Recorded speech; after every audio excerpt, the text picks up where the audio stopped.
नमस्कार दोस्तों, आज हम फिर हाजिर हैं आपके साथ भारतीय संविधान की नई क्लास को लेकर। पीछे तक हमने इंदिरा साहनीवाद के बाद में जो मंडलवाद के निर्णय आए उनको हमने पढ़ा था, ठीक है।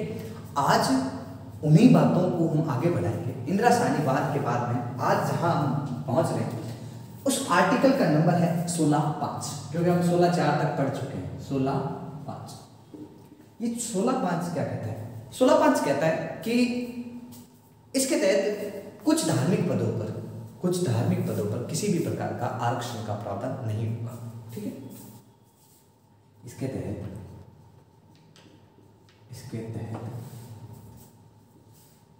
कुछ धार्मिक पदों पर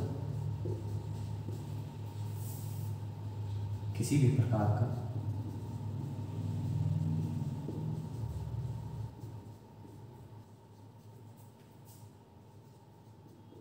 आरक्षण नहीं होगा, ठीक है। 15(5) बहुत सिंपल है कि कुछ धार्मिक पदों पर, इसके तहत कुछ धार्मिक पदों पर किसी भी प्रकार का आरक्षण नहीं होगा। इसके मामले में एक नोट लगा के लिखिए या फिर सुनिए। पहले भारतीय संविधान में एक नया संविधान संशोधन हुआ, नंबर था 103वां संविधान संशोधन। 103वां संविधान संशोधन।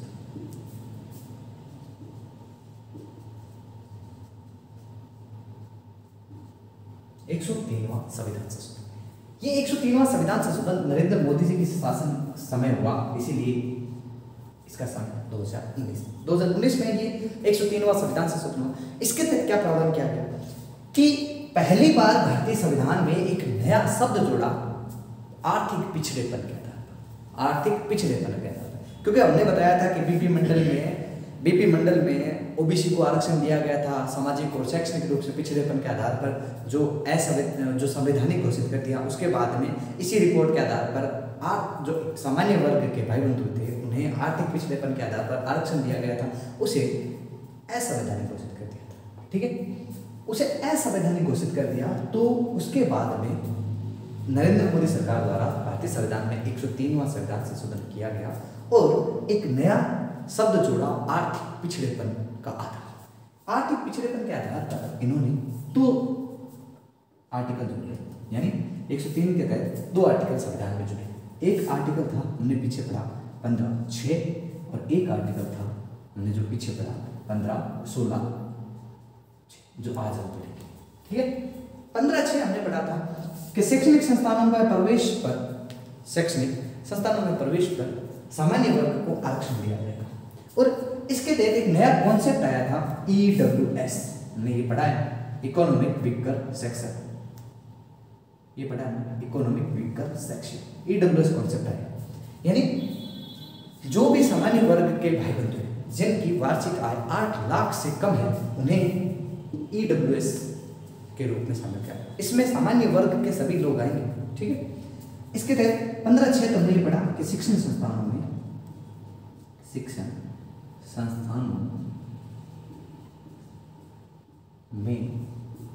प्रवेश पर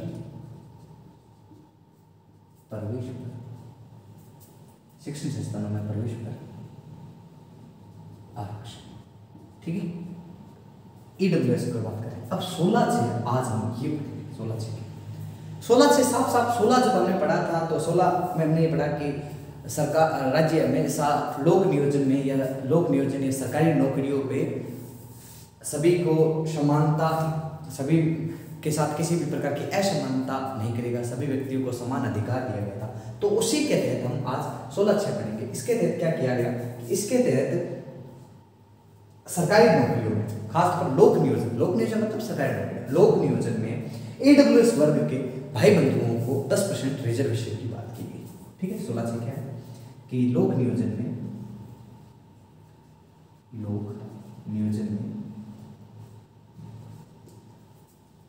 सामान्य वर्ग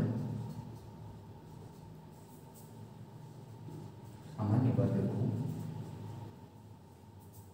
10% आरक्षण दिया जाएगा।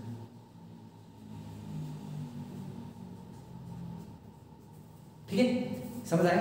यानी 193वें संविधान संशोधन 2019 के तहत 2 आर्टिकल जुड़े, एक था 15(6) और एक था 16(6). 15(6) के तहत हमने ये पढ़ा कि शिक्षण संस्थानों में प्रवेश पर आरक्षण दिया गया। 16(6) के तहत हमने ये पढ़ा कि लोक नियोजन में सामान्य वर्ग को 10% आरक्षण दिया जाएगा। ठीक है, आप ये स्क्रीनशॉट ले लीजिए, लिख लीजिए जिस आपको उचित लगे, लिखिए होगा आपने।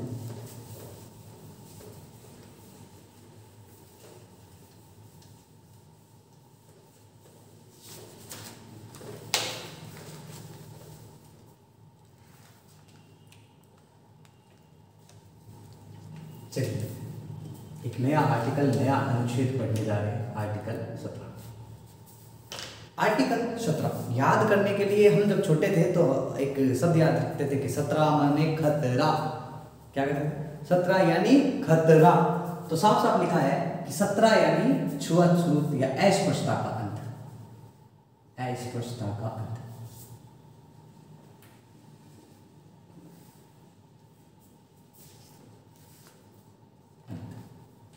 अस्पृश्यता का अंत, या आप लिख सकते हो छुआछूत का अंत।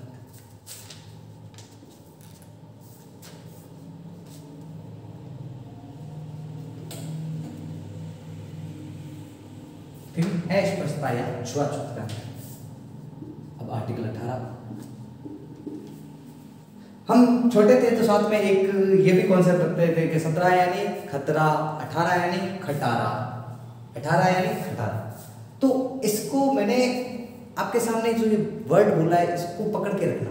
ये क्या है, कई बार सीधा आता है 17, तो 17 यानी खतरा, कि अगर आपने छुआछूत की तो आपके लिए खतरा होगा, तो यानी 17 में छुआछूत का अंत। 18 यानी खटारा, यानी आप कोई भी किसी भी प्रकार की उपाधि लेते हो कि मैं आज से, जैसे मैं आज से कहता हूं कि मैं आज से इस देश का महाराजा धीराज, मुझे इस प्रकार बोला जाए, तो ये आप अपने तक सीमित रखिए, किसी भी प्रकार से पब्लिक ना कीजिए कि मुझे इस प्रकार बुलाया जाए। हाँ, आप कहते हो कि मैं इस गली का डॉन हूं, कोई बात नहीं, रह सकते हो आप अपने दिमाग से, अपने हिसाब से डॉन हो, लेकिन आप किसी को बाध्य नहीं कर सकते कि आप मुझे डॉन ये भाई, डॉन वो भाई कहिए। ठीक है, तो मतलब उपाधियों का अंत, का अंत। 18 मतलब खटारा, खटारा मतलब उपाधियों का। फिर बात करें कि 18 में कुछ 3 बातें लिखी हुई है। पहली बात ये लिखी हुई है कि अगर आप किसी विदेशी देश, विदेशी मुल्क से, मतलब आप कहीं अमेरिका या और किसी भी देश में जाते हो, विदेशी राज्य में कहीं भी जाते हो, तो देश का कोई भी नागरिक विदेशी राज्य से किसी भी प्रकार की उपाधि नहीं ले सकता। लिख सकते हो, कोई भी नागरिक, कोई भी नागरिक विदेशी राज्य से, विदेशी राज्य से किसी भी प्रकार, किसी भी प्रकार की उपाधि नहीं ले सकता। ठीक है, यानी आप कहीं भी ले जाओ, अमेरिका चले जाओ, कहीं भी चले जाओ आप, लेकिन भारतीय हो और वहाँ रह रहे हो और आपको वहाँ किसी भी प्रकार की उपाधि दी जाती है, तो आपकी उपाधि भारत में आते ही वही समाप्त हो जाएगी। फिर दूसरी बात ये कहते हैं कि आप सरकार के अधीन कार्यरत हैं, सरकार के अधीन काम करते हैं, सरकार के किसी तरीके की फायदे लेते हो, आप गवर्नमेंट सर्वेंट हो, तो आप किसी भी प्रकार की उपाधि धारण नहीं कर सकते, यानी आप किसी भी प्रकार की उपाधि प्राप्त नहीं कर सकते। ठीक है, लिख सकते हैं, सरकार के अधीन कार्यरत कोई भी व्यक्ति, कोई भी व्यक्ति किसी भी प्रकार की उपाधि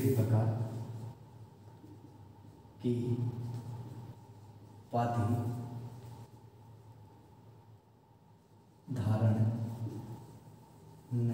कर सकते। ठीक है, आप किसी भी प्रकार की सरकार के अधीन कार्यरत है तो कोई भी उपाधि धारण नहीं कर सकते। साथ ही तीसरा कॉन्सेप्ट ये लिखा है कि अगर आप सेना और शिक्षा के क्षेत्र में कोई उपाधि लेते हो, सेना और शिक्षा के क्षेत्र में कोई उपाधि लेते हो, वो चीज जायज है। जैसे मान लो आज आप एमबीबीएस की नौकरी, एमबीबीएस का फॉर्म अप्लाई करते हैं, नीट करते हो, नीट के बाद एमबीबीएस होती है, एमबीबीएस के बाद आप डॉक्टर की उपाधि बन जाती है।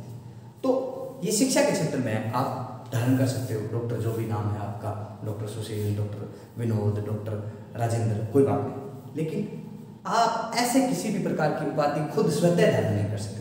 ठीक है, एक सेना से संबंधित, जैसे आप जानते हो कि कमांडेंट, नायक, सूबेदार, ये एक पोस्ट मिलता है, तो इस प्रकार की जो उपाधियां हैं ये आप धारण कर सकते हो। तो लिख सकते हैं सेना व शिक्षा संबंधी, शिक्षा व सेना संबंधी, सेना व शिक्षा संबंधी उपाधि धारण कर, या फिर शिक्षा, सेना व शिक्षा संबंधी उपाधियों को छोड़कर, उपाधियों को छोड़कर, उपाधियों को छोड़कर। ठीक है, लिख लीजिए। आगे स्टार्ट करते हैं। आर्टिकल 19 ले लिया होगा स्क्रीनशॉट आपने। अब जिस आर्टिकल का हमें बेसब्री से इंतजार था, वो आर्टिकल आपके सामने है, आर्टिकल 19। आर्टिकल 19, आज इस आर्टिकल 19 को हम अच्छे से पढ़ेंगे और यही याद करेंगे, यही याद करेंगे। आज एक नया अधिकार, नया मौलिक अधिकार, नाम है स्वतंत्रता का अधिकार। स्वतंत्रता का अधिकार, स्वतंत्रता का अधिकार। पूछा जाए कहां से कहां तक मिलता है इसका उल्लेख, तो आर्टिकल 19 से 22 तक, यानी आर्टिकल 19 से लेकर 22 तक इसी अधिकारों के बारे में उल्लेख मिलता है। स्वतंत्रता का अधिकार।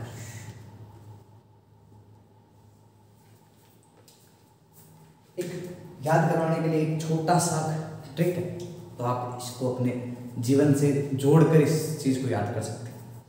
पहली बात से लिख सकते हो, पहली लाइन लिखिए आर्टिकल 19 के तहत। आर्टिकल 19(1) में 6 प्रकार की स्वतंत्रता उल्लेखित है।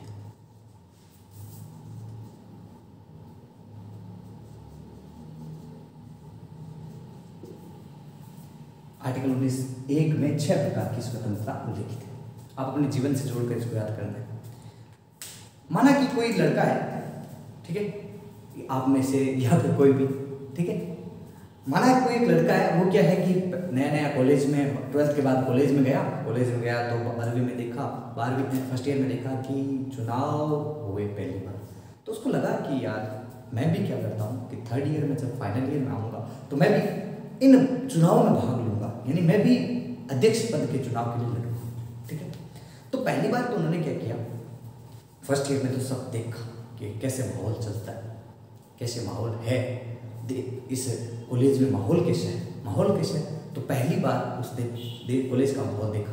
फिर उसने देखा कि जैसे ही माहौल देखा, सेकेंड ईयर में आया तो उसने सोचा कि यार हाँ, अब मुझे 1 साल हो गया, मैं कॉलेज में पुराना स्टूडेंट हो चुका हूँ। तो उसने क्या किया, अब भाषण देना प्रारंभ कर दिया लोगों के साथ में कि आपका भाई अगली बार चुनाव लड़ेगा, साथ देना। ठीक है, यानी अपने अपने विचार और अभिव्यक्ति की स्वतंत्रता मिली उसे, यानी अपने अंदर के जो विचार थे, यानी कि वो कॉलेज में क्या करना चाहता था कि इलेक्शन लड़ना चाहता था 3rd ईयर में, तो एक तरीके से उसने अपने विचार सभी लोगों के सामने रखा। फिर रखने के बाद में उसे ये लगा कि यार मैंने भाषण तो दिया है, लेकिन अब मैं ये करता हूँ कि क्या करूँ कि शांतिपूर्वक बैठक करने की स्वतंत्रता, यानी अब मैं क्या करूँ, लोगों के साथ बैठूँ, यानी जो मेरे कॉलेज के लोग हैं उनके साथ कॉलेज में बैठूँ, ताकि लोग जो भी बच्चे हैं मेरे साथ जुड़े, उनका मुझे पता चले। तो यानी कि पहली स्वतंत्रता ये विचार अभिव्यक्ति की स्वतंत्रता। दूसरा ये है कि शांतिपूर्वक बिना बैठक करने की स्वतंत्रता, शांतिपूर्वक बिना बैठक करने की स्वतंत्रता। अब जैसे ही पहले तो उसने भाषण देना शुरू किया, फिर संघ बनाना स्टार्ट कर दिया, फिर अपने बैठकें करना शुरू कर दिया। अब उसने सोचा कि यार ऐसा करते हैं कि कुछ जो बच्चे हैं जो मेरे साथ के सहपाठी है उनको साथ में लेके मैं एक संघ बनाऊंगा, बढ़िया सा टीम बनाऊँ, लीडर जिसमें मैं लीड करूंगा और एक टीम बनाएंगे और पूरे कॉलेज में हम 3rd ईयर में मैं चुनाव लड़ूंगा, तो इसके लिए मैं नया तरीका लेके आता हूँ। तो उसने क्या संघ व संगठन बनाना शुरू कर दिया। एक तरीके से कुछ बच्चों के साथ में जुड़कर 10-20 जनों का ग्रुप के रूप में जुड़कर एक संघ बना लिया, ठीक है। यानी पहले उसने क्या किया कि अपने विचार रखे, अपने भाषण दिया कि आपका भाई चुनाव लड़ेगा 3rd ईयर में। फिर उसने क्या किया, अब कॉलेज में शांतिपूर्वक बैठने लगा, शांतिपूर्वक बैठ के करने लगा। फिर उसने क्या किया, अब सभी बच्चों के साथ जुड़कर एक संघ बनाना शुरू कर दिया।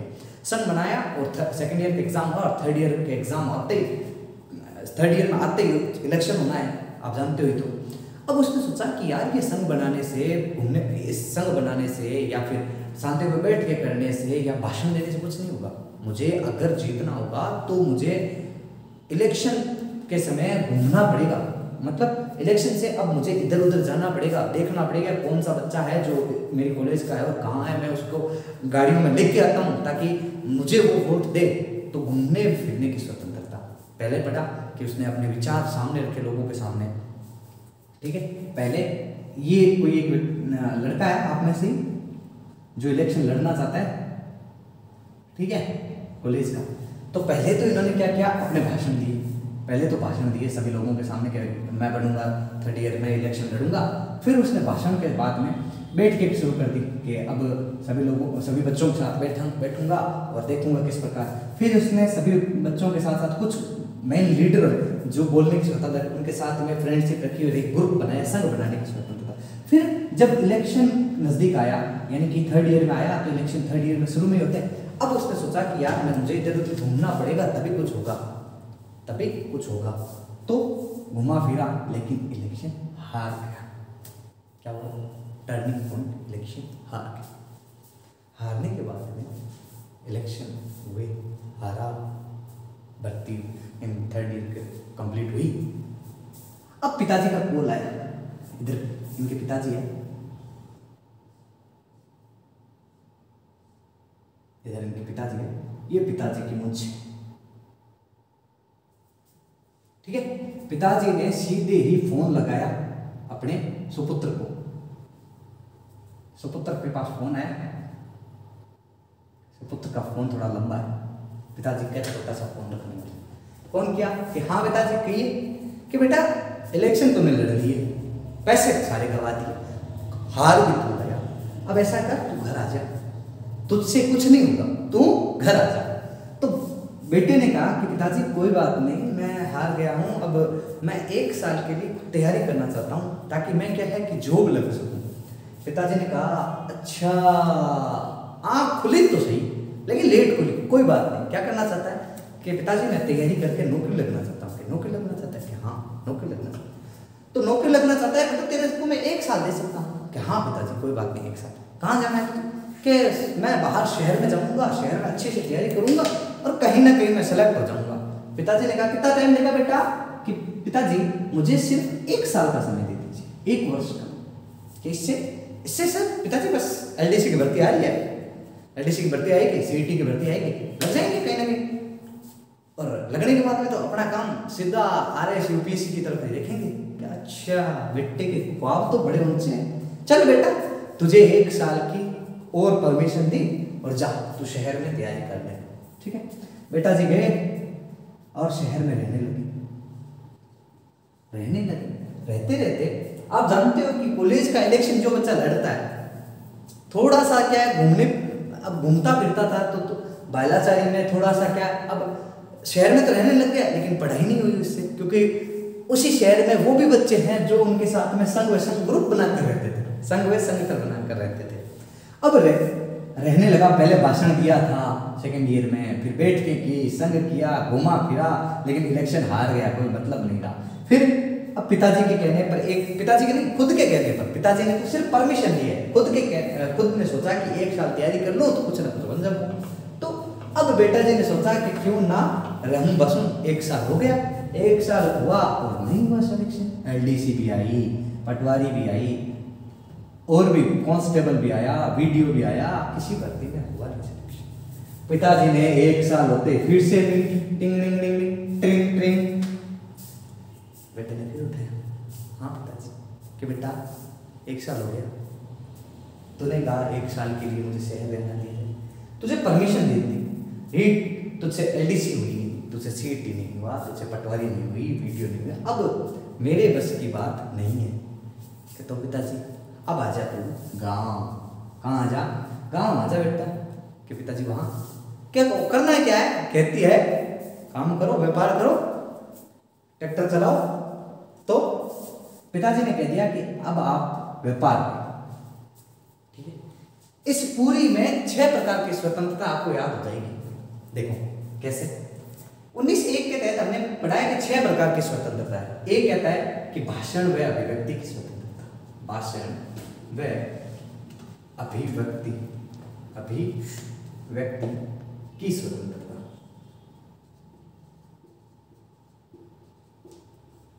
भाषण व अभिव्यक्ति की स्वतंत्रता।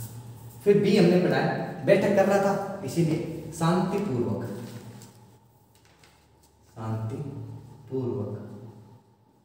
बिना हथियारों के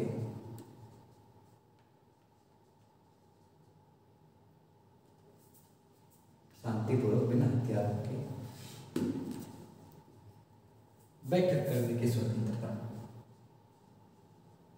बैठक करने की स्वतंत्रता, ठीक है। फिर इसने क्या किया, फ्रेंडशिप ग्रुप बनाया, इसीलिए संघ व संगठन बनाने की स्वतंत्रता, संघ व संगठन बनाने की स्वतंत्रता,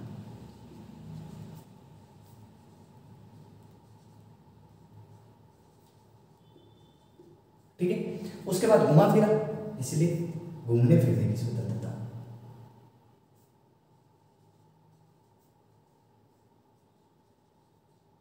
घूमने फिरने की स्वतंत्रता, ठीक है। फिर क्या किया, घूमने फिरने के बाद जयपुर जाके बसा था, शहर जाके शहर में तैयारी करूं, तो रहने व बसने की स्वतंत्रता, रहने व बसने की स्वतंत्रता। एक एफ वहां आप यूं खाली छोड़ दें, बताएंगे आप क्या है, और लिखे जी। जी मतलब व्यापार व वाणिज्य करने की स्वतंत्रता, व्यापार व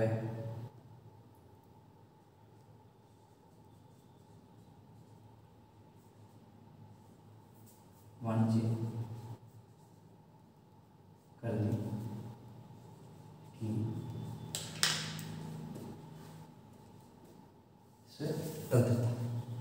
ये लीजिए दोस्तों, आपके सामने 6 प्रकार की स्वतंत्रता सामने लिखी।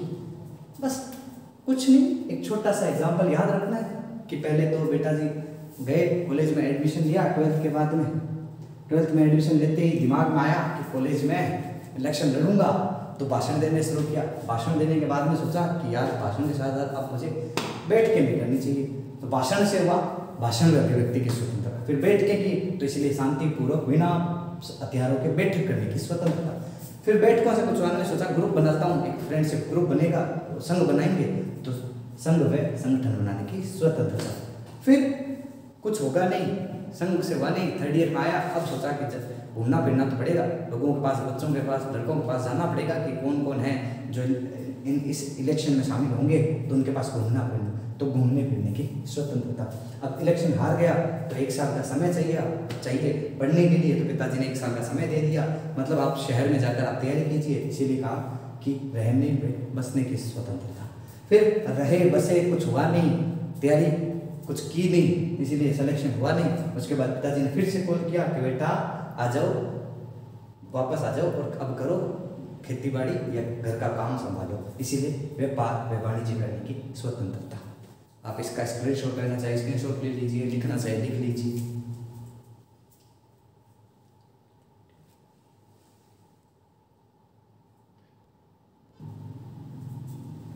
ले लिया होगा स्क्रीनशॉट तो आपने, चलो इसी के साथ मैं थोड़ा एफ बता देता हूँ, एफ में क्या, ठीक है, एफ जो मैंने खाली छोड़ा है एफ, ये एफ था संपत्ति अर्जित करने की स्वतंत्रता, संपत्ति अर्जित करने, संपत्ति अर्जित करने की स्वतंत्रता। हमने जब हम मौलिक अधिकारों पे चले थे तो मैंने वहां आपको एक पढ़ाया था संपत्ति का अधिकार, पढ़ाया था संपत्ति का अधिकार, जिसे आर्टिकल 31 में था, जिसका उल्लेख आर्टिकल 31 में था। हमने ये कहा कि एक संविधान संशोधन हुआ, 44वां संविधान संशोधन, संविधान संशोधन मोरारजी देसाई के समय सन 1978 में संविधान संशोधन हुआ, जिसके तहत इस संपत्ति के अधिकार को समाप्त किया गया था। तो इसके साथ साथ में इस स्वतंत्रताओं में भी आपको जो स्वतंत्रता मिलती है उसके अंदर जो एफ था, एफ है, जो एफ लिखा है हमने कि संपत्ति अर्जित करने की स्वतंत्रता, इसे 44वें संविधान संशोधन द्वारा समाप्त कर दिया गया, द्वारा समाप्त कर दिया।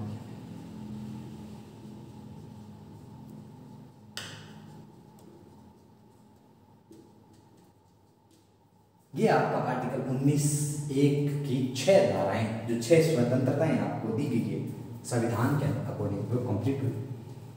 अब इसमें से आपको कुछ भी समझ नहीं आया तो आप मैसेज कर सकते हैं। Thank you for watching me. Okay, मिलते हैं नई क्लास में। लाइक, शेयर एंड सब्सक्राइब करना ना भूलें।